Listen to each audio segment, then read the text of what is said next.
galera, sejam bem-vindos a mais um vídeo do canal Estamos em Obras. E hoje eu vou falar sobre o Salmão da Dúvida, do Douglas Adams. Mas só depois da vinheta, vamos lá!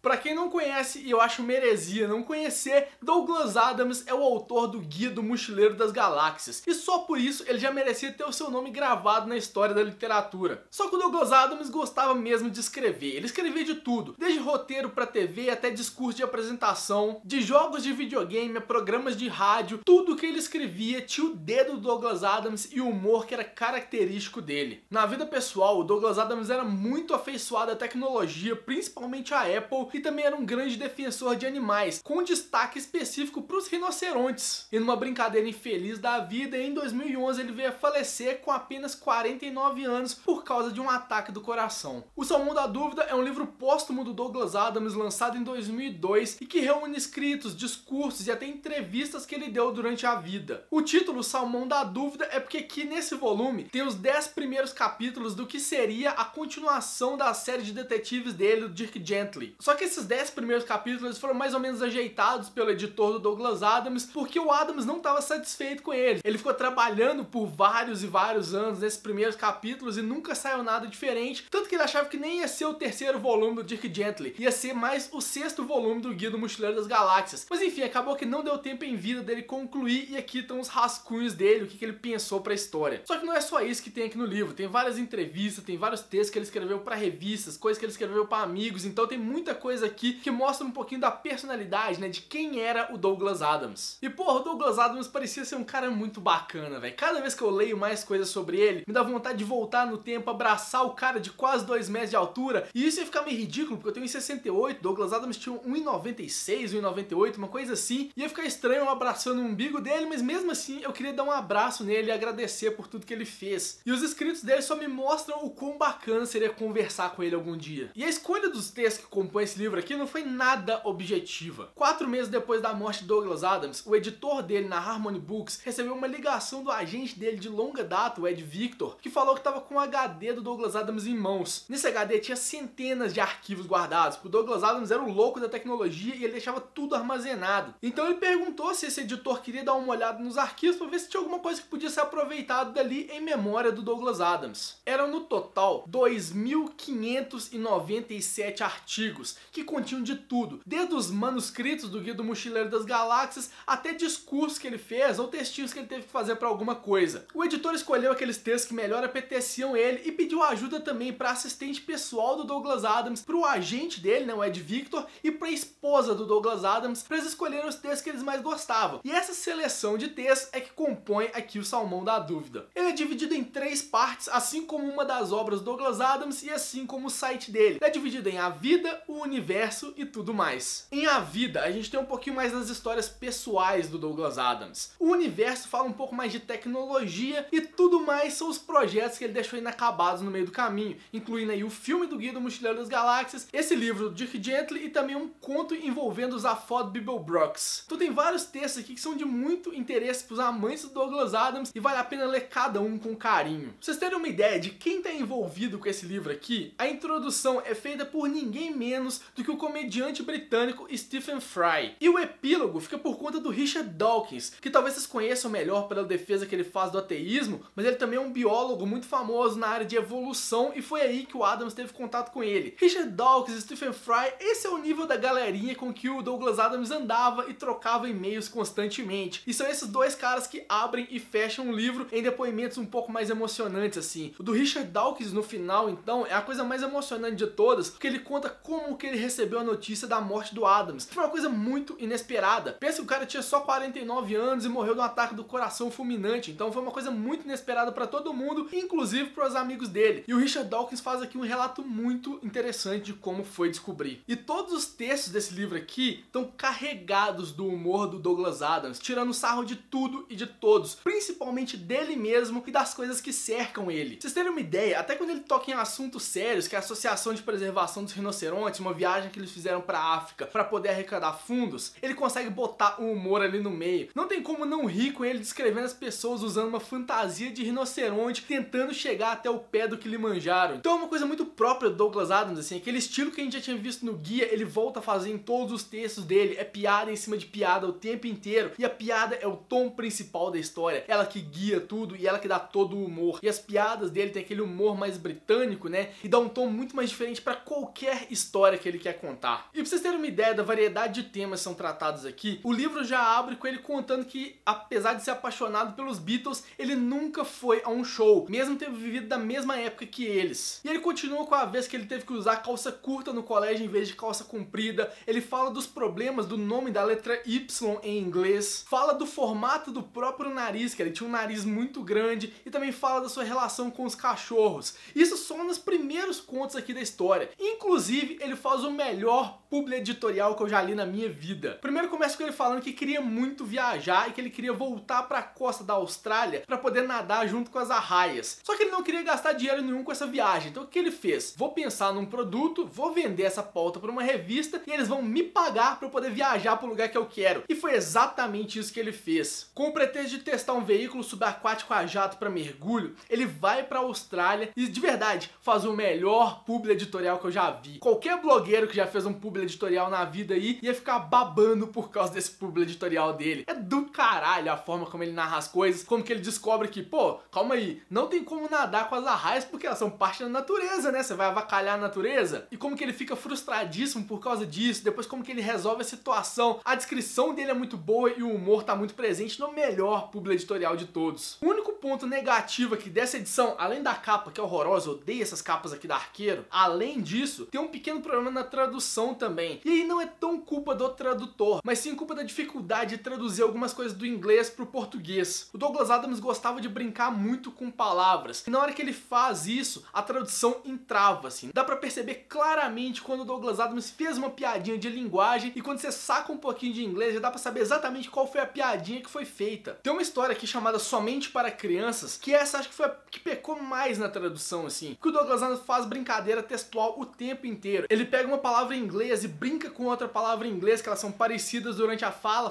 pra não confundir as duas, e começa a fazer piada e piada em cima disso, juntando várias palavras, e a tradução por causa disso fica um pouquinho prejudicada. Eu tive que caçar esse texto em inglês pra poder ler, porque ele não tava fazendo sentido nenhum em português. Na verdade até fez assim, mas não ficava brilhante igual foi o texto em inglês. E pra finalizar eu tenho que falar que eu tenho muita raiva do Douglas Adams, que ele faz parecer que escrever é uma coisa muito simples. Os argumentos dele vêm com tanta facilidade, as piadas vêm com uma naturalidade tão foda, que nem parece ter uma pessoa que ficou horas e horas por trás daquele texto, lapidando ele pra ficar tudo certinho. Parece que simplesmente a pessoa sentou e escreveu aquilo ali, saiu tudo certinho, bonitinho. E a gente sabe que não é assim, porque o Douglas Adams era o maior procrastinador de todos. Ele já tinha as piadas na cabeça, ficava matutando aquilo muito tempo, faltava só botar no papel, e quando ele faz isso, ele faz de uma forma brilhante. Faz parecer que é a coisa mais simples desse mundo, quando realmente não é. Não precisa nem falar que eu terminei o livro com um sorriso de orelha a orelha, assim, por poder conhecer um pouquinho mais os escritos do Adams, que eu só conhecia por causa do Guia do Mochileiro das Galáxias, e me fez reforçar a ideia de que eu queria muito abraçar ele. Ele é um cara que, com certeza, se eu tivesse a oportunidade, eu traria de volta do mundo dos mortos só pra poder trocar uma ideia com ele. E se eu pudesse escrever com só 1% do humor que ele emprega em cada um dos textos, eu ficaria muito feliz. E só pra ficar de olho, a editora Aleph vai lançar a biografia do Douglas Adams. Eu já tô louco pra ter essa biografia em mãos. Acho que assim que lançar eu já vou comprar, porque eu quero muito saber mais sobre um dos meus autores favoritos. Então é isso, faça as coisas de sempre, curte, compartilha o vídeo, mostra pros amiguinhos, se inscreve no canal se não for inscrito. E você já leu esse livro aqui do Douglas Adams, já leu as obras dele do Dirk Gently, já leu o Guia do Mochileiro das Galáxias? Comenta aqui pra gente poder conversar mais sobre o assunto, conversar mais sobre o autor, beleza? Um beijo e até o próximo vídeo.